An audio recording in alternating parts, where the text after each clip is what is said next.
Good morning, everyone. How are you? I hope all are you fit and fine. What is the date today? Today's date is 16th August 2021 and day Monday. Today's thought is change is the end result of all true learning. It means परिवर्तन सभी सच्ची शिक्षा का अंतिम परिणाम है. Today we will learn about class 3rd chapter of first हमारा भारत. प्यारे बच्चों, आज हम इस वीडियो में आप क्लास 3rd का हिंदी का पार्ट 1 हमारा भारत उसको पढ़ेंगे. तो आइए हम यह चैप्टर स्टार्ट करते हैं. इस कविता का उद्देश्य हमारा भारत, इसका उद्देश्य है बच्चों को भारत की प्राकृतिक सुंदरता, यहाँ की भौगोलिक स्थिति एवं मानवीय गुणों से अवगत कराना. मेरे प्यारे बच्चों, आप जानते हैं कि भारत में कई नई नदियाँ बहती हैं, जैसे गंगा, यमुना, गोमती, सरस्वती, नर्मदा. जब हमारे देश में इतनी नदियाँ बहती हैं तो हम इसे किसका देश कहा सकते हैं? नदियों का देश. इसी तरह हमारे भारत में हिमालय है ना, कन्याकुमारी है, बहुत सी चीज़ें हैं जो हमारे भारत के गौरव को बढ़ाता है. तो आइए हम ये कविता पढ़ते हैं और इसका अर्थ समझते हैं. स्वर्ग से भी अच्छा भारत हमारा प्यारा, हम हैं सितारे इसके, यह है गगन हमारा. इसका मुकुट हिमालय पर्वत है सबसे ऊंचा, है मखमली बगीचा, है सींचती हजारों नदियों को इसकी धारा.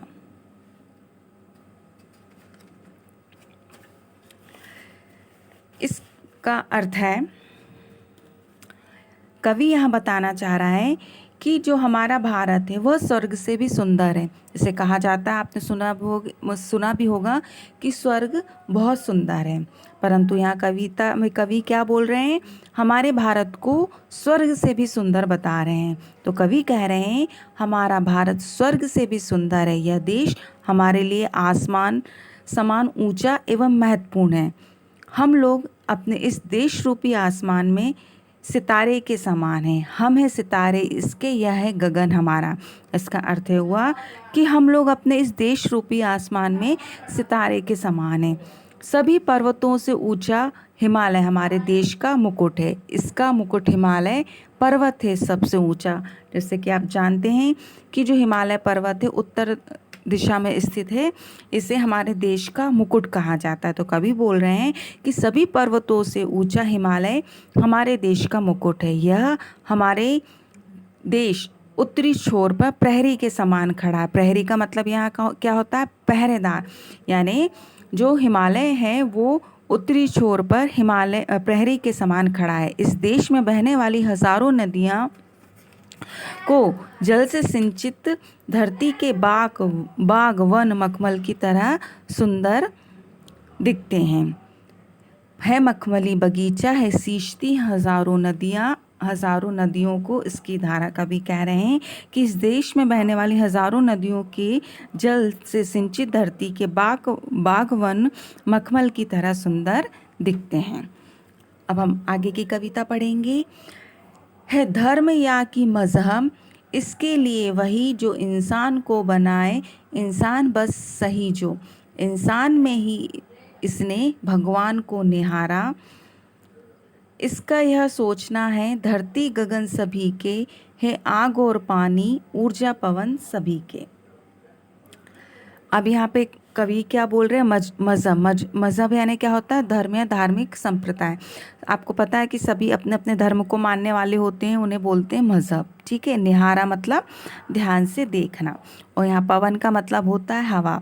तो कवि इस पंक्तियों में क्या भावार्थ बता रहा है कि हमारे देश में के जो भारतवासियों यानी हमारे देश के भारतवासियों के लिए धर्म या मजहब वही है जिसमें लोगों की मानवता की भावना का विकास हो.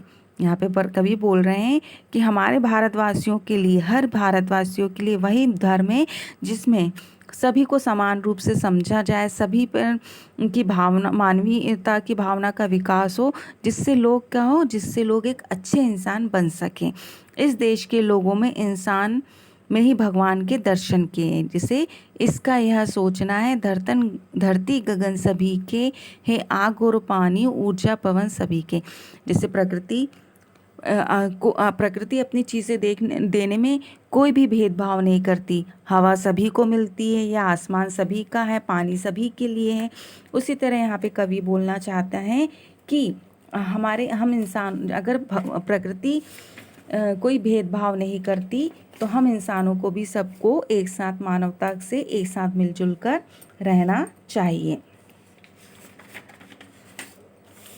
आगे की कविता पढ़ेंगी। सबके लिए खुला है कुदरत का कोश सारा, सब स्वस्थ हों सुखी हों इसकी यह कामना है, कल्याण हो सभी का इसकी यह भावना है, दुनिया कुटुंब सारी इसका रहा है नारा। यहाँ पे कुदरत का मतलब होता है प्रकृति, कोश मतलब खजाना, और कामना मतलब इच्छा, कल्याण यानी भलाई, और कुटुंब यानी परिवार।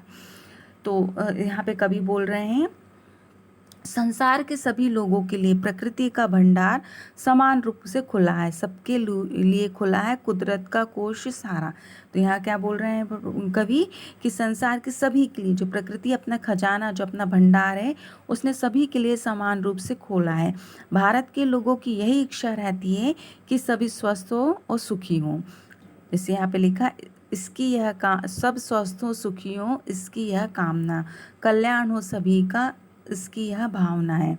तो भारत के लोगों की यही इच्छा रहती है कि सभी स्वस्थ हो, सुखी हो, सभी का कल्याण हो। हम भारतीयों के लिए तो पूरा संसार ही एक परिवार है, दुनिया कुटुंब सारी इसका रहा है नारा। कवि बोल रहे हैं कि हम भारतीयों के लिए जो पूरा संसार है वो एक कैसा है, एक परिवार के समान है, एक कुटुंब के समान है। तो हमने एक कविता पढ़ी, इस कविता का शिक्षा है कि हम सभी की अच्छी आदतों एवं गुणों से सीख लेना चाहिए, अपने जीवन में उन्हें हमें अपनाना चाहिए। यानी हमें सभी की अच्छी आदतें, सभी बुराइयों को दूर करना चाहिए, और जिनकी अच्छी आदतें हैं उनको हमें सीख लेना चाहिए इससे, और अपनी इन आदतों से सभी का कल्याण, पूरे समाज का, पूरे देश का हमें कल्याण करना चाहिए। तो आज आपकी यह कविता समाप्त हुई। आगे की वीडियो में हम इस कविता की एक्सरसाइज और प्रश्नोत्तर करेंगे। Okay, thank you, have a nice day.